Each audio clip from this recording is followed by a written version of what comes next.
बिस्मिल्लाहिर्रहमानिर्रहीम। अस्सलाम वालेकुम नाज़रीन इकराम, मैं हूं मखदूम शहाबुद्दीन और आप देख रहे हैं मेरा फेसबुक और यूट्यूब चैनल। उम्मीद करता हूं आप सब लोग बखैर आफियत होंगे और जहां भी होंगे अपने अहले खाना समेत खुश भी होंगे और महफूज भी।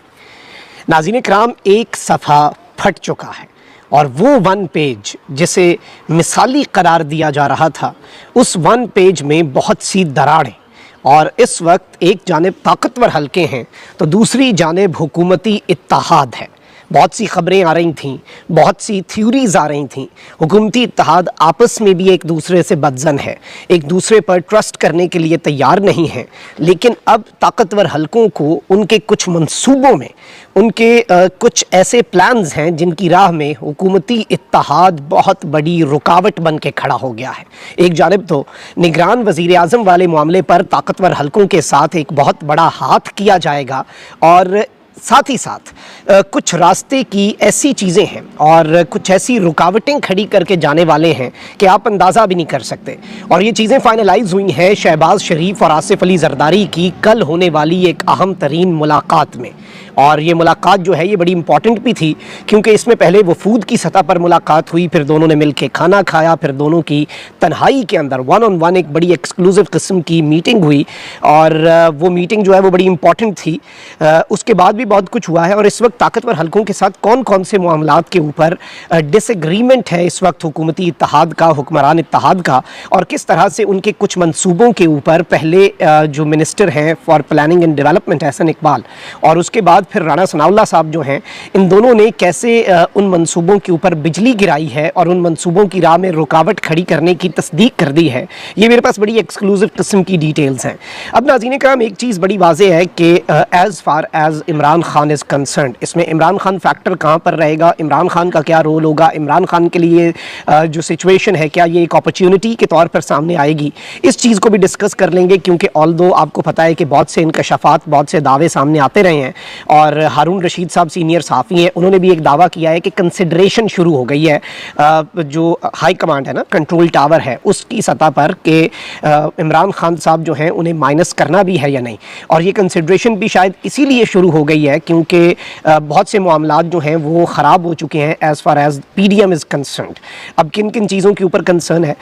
एक चीज़ तो ये है नाज़रीन इकराम कि इस मामले के ऊपर जो PDM के करीब समझे जाने वाले सहाफ़ी हैं और इसके साथ ही साथ वो वाले सहाफ़ी भी जो सिर्फ PDM के करीब नहीं बल्कि ताकतवर हलकों के भी करीब होने का दावा करते हैं और उनके हवाले से चीज़ें रिपोर्ट करते हैं, वो इस चीज़ को बड़ा वाज़ेह अंदाज में कम्युनिकेट कर चुके हैं, खुल्लम खुल्ला कम्युनिकेट कर चुके हैं कि एक तो जो PDM की जो जमातें हैं, जो हुक्मरान इत्तेहाद है, वो रिलक्टेंट है, वो हेजिटेंट है कि उनके दौर के अंदर इमरान खान साहब जो हैं उनका मिलिट्री कोर्ट्स के अंदर ट्रायल भी हो और खुलकर इमरान खान साहब जो है उनके खिलाफ कोई महाज खोला जाए। वो ये डर्ट जो है ये अपने ऊपर नहीं लेना चाहते और वो ये चाहते हैं कि ताकतवर हलके जो हैं ये सब कुछ निगरान हुकूमत के टाइम के अंदर अगर करना चाहें तो वेल एंड गुड, लेकिन हमारे सर पे ना पड़े। अच्छा, इस सब में इमरान खान को माइनस करना, इमरान खान एक कॉमन आप कह लें कि एनिमी या कॉमन थ्रेट तो सबके लिए है, लेकिन फिर डिसएग्रीमेंट कहाँ पर है? डिसएग्रीमेंट नाज़रीन इकराम उस वक्त बड़ा जब इस्तेहकाम पाकिस्तान पार्टी भी वजूद में आई, जरदारी साहब को अपनी जगह कुछ धचके लगे, उन्हें एक रियलिटी चेक मिला और डायरेक्टली जो है वो अपनी सारी चीज़ें जो हैं, क्योंकि PDM हुक्मरान इत्तेहाद जो है वो अपनी सारी की सारी चीज़ें जो हैं, अपनी सारी जो मामलात हैं वो खुल कर रहे थे, लेकिन दूसरों ने अपने सारे पत्ते जो हैं वो शो नहीं करवाए। और चाहे इस्तेहकाम पाकिस्तान पार्टी हो या फिर अभी परवेज़ खटक साहब एक नई सियासी जमात की बात कर रहे हैं, फिर कुछ आज़ाद उम्मीदवार हों और एक प्रेशर ग्रुप। अब यहाँ पर दो तीन चीज़ें आप समझ लें, इमरान खान साहब को माइनस करना सबकी ज़रूरत है, इमरान खान साहब को माइनस करना एक कॉमन फैक्टर है, उस चीज़ से अभी तक कोई पीछे नहीं हट रहा। लेकिन ज़ाहिर बात है हुक्मरान इत्तेहाद एस्टैब्लिशमेंट को ये कहता है कि एस्टैब्लिशमेंट का गंद है, एस्टैब्लिशमेंट खुद साफ़ करे, आपने ये मुसल्लत किया तो अब आप साफ़ करें। और ताकतवर हलके जो हैं उनका ये मौक़िफ़ है कि आप बेनिफिशरी नहीं होंगे इस सब के। एंड ऑब्वियसली अगर तो पिछली एस्टैब्लिशमेंट के साथ जो आपकी डील थी, जो कुछ था उसके अंदर आपने भी बहुत कुछ मैसअप किया, आपने इकॉनमी ठीक करनी थी, आपने मामलात ठीक करने थे, आपने मईशत ठीक करनी थी, आपने उसका बेड़ा गर्क करके रख दिया, आपने महंगाई को बढ़ा के रख दिया और उसकी वजह से खान साहब को बहुत लेवरेज मिली। लोगों के सामने एक कंपैरिजन आ गया कि इमरान खान का दौरे हुकूमत जिसे बुरा कहते थे, जिसे बदतर कहते थे, जिसे बहुत ज़्यादा बेकार कहा जाता था, ये वो ठीक था, लोगों को याद आई और बहुत तरीके से याद आई और याद आती थी और सताती थी लोगों को। इस वजह से भी इमरान खान साहब का जो ग्राफ है वो स्काई रॉकेट कर गया, क्योंकि हुक्मरान इत्तेहाद जो है वो फेल हुआ डिलीवर करने में और बुरे तरीके से फेल हुआ। अब ताकतवर हल्के जो हैं उनके दो नुकात हैं, वो दो उनकी ऐसी रेड लाइंस हैं इस वक्त, दो ऐसी चीज़ें हैं जिन्हें वो रिजॉल्व करना चाहते हैं और जिसके वो अहम तरीन स्टेक होल्डर बने हुए हैं। एक तो पाकिस्तान की पॉलिटिक्स जो है, ऑब्वियसली एक रियलिटी है पाकिस्तान की एस्टैब्लिशमेंट पाकिस्तान की पॉलिटिक्स के अंदर, और इस रियलिटी को हम इग्नोर नहीं कर सकते। इस रियलिटी से किसी को मफर नहीं है, इस रियलिटी से कोई पीछे नहीं हट सकता और ये एक अनफॉर्चुनेट है या फॉर्चुनेट है, इसके ऊपर एक बहुत लंबी डिबेट भी है। लेकिन पाकिस्तान की एस्टैब्लिशमेंट पाकिस्तान की सियासत में एक रियलिटी थी और रियलिटी है। ऑब्वियसली 9 मई के वाक़यात के बाद इमरान खान साहब, as far as Imran Khan साहब इज़ कंसर्न, पाकिस्तान के ताकतवर हल्के जो हैं वो एक बड़ा वाज़ेह मौक़िफ़ लेके चल रहे हैं। एक उनकी ये चीज़ है जिसके ऊपर वो डटे हुए हैं, and second is economy. Economy की पाकिस्तान की मिलिट्री एक बहुत बड़ी स्टेक होल्डर है। ऑब्वियसली एक चीज़ तो वाज़ेह है, वैसे भी नेशनल सिक्योरिटी पॉलिसी जो थी पाकिस्तान की, जो खान साहब के दौर में, उसमें ये बात बड़ी वाज़ेह तौर पर लिखी गई थी कि पाकिस्तान की जो इकनॉमिक सिक्योरिटी है वो नेशनल सिक्योरिटी का सबसे आम तरीन जुज़ है, विदाउट डाउट है। आपके घर में दाने ही नहीं है तो आप जिससे एहसान ले रहे होंगे आपको उसकी बात तो सुननी पड़ेगी, फिर नखरा तो नहीं आप दिखा सकते, फिर आप अपने इंटरेस्ट्स को भी उस तरीके से प्रोटेक्ट नहीं कर सकते। आपको लोगों के इंटरेस्ट देखने पड़ते हैं, आपको अपनी मदद करने वालों के इंटरेस्ट देखने पड़ते हैं, आपको सर झुका के ही बात करनी पड़ती है। जब तक आप मुआशी तौर पर अपनी ज़िंदगी से लेके अपने घर के अंदर अगर आप मुआशी तौर पर इंडिपेंडेंट नहीं है, उधर से लेके आप मुल्कों की सतह पर अगर आप इकॉनमी के हवाले से इंडिपेंडेंट नहीं है तो आपके मामलात हैं। तो ज़ाहिर बात है कि पाकिस्तान की मिलिट्री जो है उससे बहुत सी चीज़ें नज़र आ रही हैं पाकिस्तान की इकॉनमी के हवाले से। अब यहाँ पर आपने अब समझना है कि सूरत हाल क्या है। सूरत हाल ये है कि एक जानिब तो हुक्मरान इत्तेहाद जो है, अब इसमें जो सबसे इंपॉर्टेंट चीज़ है ना, जो सबसे अहम नुक्ता है, हुक्मरान इत्तेहाद बार बार ये बात कर रहा है कि जो इलेक्शंस हैं वो वक्त पर होंगे, इलेक्शंस वक्त पर होंगे, 90 दिन के अंदर अंदर इलेक्शंस जो हैं वो इलेक्शन कमीशन ऑफ पाकिस्तान ने करवाने ही करवाने हैं, और उसके अलावा इलेक्शन कमीशन ऑफ पाकिस्तान ने कुछ और नहीं करना, that is the only option. अब यहाँ पर ये कोई इमरान खान की मोहब्बत में हुक्मरान इत्तेहाद नहीं झाग रहा, ये फड्डा अपने अपने मफादात के ऊपर पड़ रहा है। ये फड्डा जो है, जो एक सफ़ा फट रहा है, अब इस चीज़ को आपने समझना है। मैंने पूरा बैकड्रॉप आपके सामने रखा कि आपको चीज़ें समझ आ जाएं, और हुक्मरान इत्तेहाद किस तरह से वो चाहता है कि ये सब कुछ हो, लेकिन वो अपने सर नहीं लेना चाहता, वो ये चाहता है कि जी ये सब कुछ यही करें। अब आपने जो नुकात हैं वो ज़रा समझने हैं। एक चीज़ तो यह है कि मरदमशुमारी को इस सब के अंदर एक बहुत इंपॉर्टेंट पॉइंट के तौर पर सामने लाया जा रहा है कि जी मरदमशुमारी जब तक नई नहीं होती, और ऑब्वियसली नई मरदमशुमारी हो चुकी है, उसके तहत हल्का बंदियाँ और काउंसिल ऑफ कॉमन इंटरेस्ट जो होती है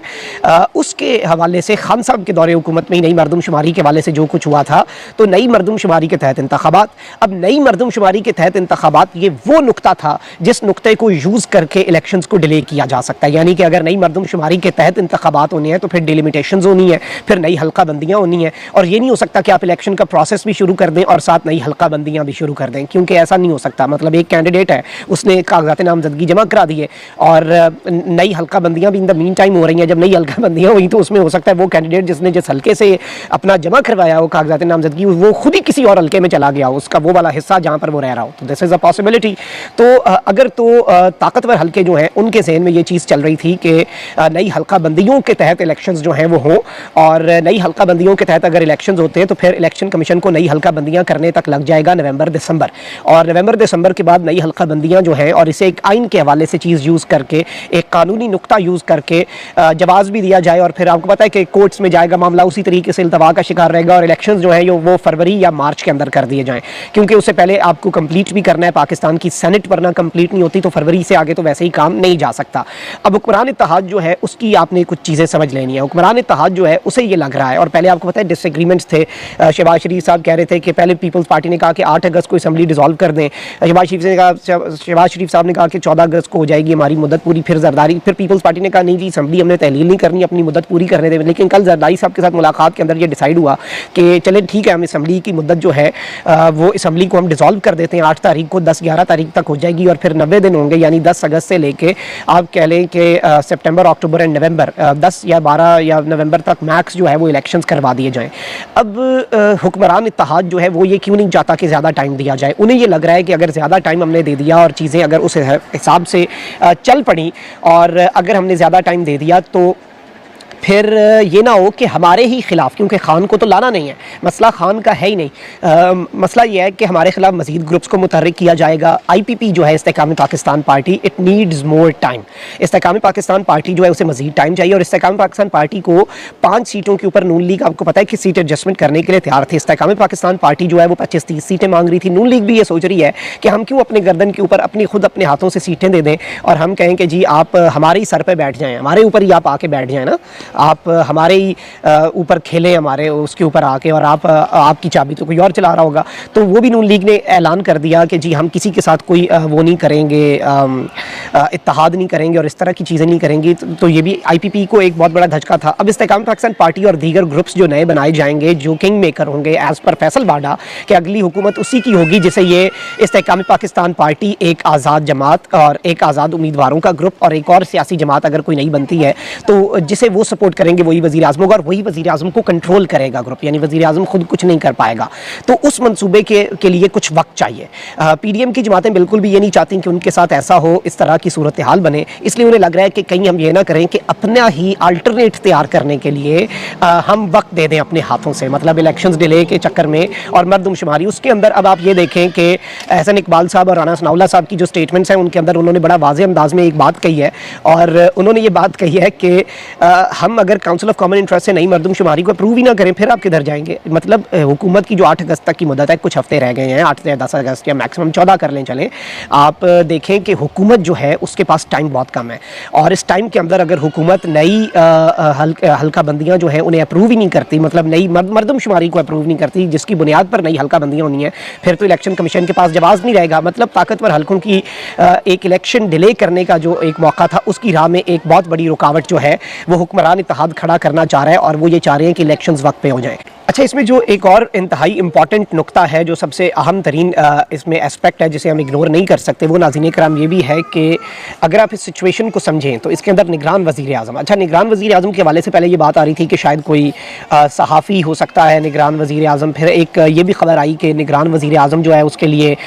एक सियासतदान, लेकिन अब बीच में ये जो चाह रहे थे चाहने वाले जो मनसूबा साज हैं, जिनके मनसूबे बहुत आपको पता है कि वो होते हैं, वो ये चाह रहे थे कि एक इकोनॉमिस्ट जो है वो वज़ीर आज़म बन जाए, और अभी भी इसके हवाले से बाज़गश चल रही है, और इकोनॉमिस्ट वज़ीर आज़म बन जाए और पूरा एक टेक्नोक्रेट किस्म का सेटअप हो। हुक्मरान इत्तेहाद को ये लगता है कि अगर हमने इस मामले के ऊपर हम आ गए तो इस निगरान सेटअप से के हाथों इलेक्शंस आगे करवाना बहुत ईजी हो जाएगा ताकतवर हल्कों के लिए, इसलिए हमें एक सियासी किस्म का सेटअप लाएं और निगरान सेटअप के अंदर सियासी लोग शामिल करें, और as far as IMF and economy is concern तो हम एक बड़ा तगड़ा किस्म का जो भी वो चाहें वो फाइनेंस मिनिस्टर ले आए, फाइनेंस मिनिस्टर को एम्पावर कर दें, कहीं तुसी जो मर्जी करना है इकॉनमी को लेके करो, लेकिन बाकी मामलात के अंदर अगर सियासतदान हुए तो उनसे उन्हें ताकतवर हल्के उस तरीके से ऑपरेट नहीं कर सकेंगे, उन्हें ताकतवर हल्के उस तरीके से कंट्रोल नहीं कर सकेंगे, ये मानना है इस वक्त हुक्मरान इत्तेहाद का। तो ये वो चीज़ें हैं जिनके ऊपर इस वक्त फड्डा पड़ चुका है, इख्तलाफ पड़ चुका है। खान साहब इस सिचुएशन को बहुत क्लोजली आराम से बैठ के, सुकून से बैठ के, उन्हें कुछ नहीं करना, वो बस इसे मॉनिटर कर रहे हैं, और जारी बात है अपने अपने मफादात की जंग है। मैंने पूरा मंजरनामा आपके सामने काफ़ी क्लियर करके रखने की कोशिश की, और इस हवाले से जो हुक्मरान इत्तेहाद है उसके अंदर की काफ़ी चीज़ें हमने पता करने की कोशिश की, अपने अपने ज़राए से हमने काफ़ी इसके ऊपर काम किया, और उनका अंदर समझने की ना, मतलब हुक्मरान इत्तेहाद सोच क्या रहा है, उनके ज़हन में क्या चल रहा है, उसे समझने की कोशिश की। तो ये सारी चीज़ें हैं जो सामने आई हैं, let's see how things unfold. लेकिन एक चीज़ बड़ी वाज़ेह है कि फड्डे पड़ चुके हैं, डिसएग्रीमेंट स्टार्ट हो चुके हैं, और वो एक सफ़ा जो है इसके अंदर पहली दरार जो है हल्की सी वो इस वक्त नज़र आ रही है। अगर कोई अहले नज़र हो तो उससे तो बड़ी वाज़ेह नज़र आ रही है। अपना बहुत ख्याल रखें। अल्लाह निगहबान पाकिस्तान।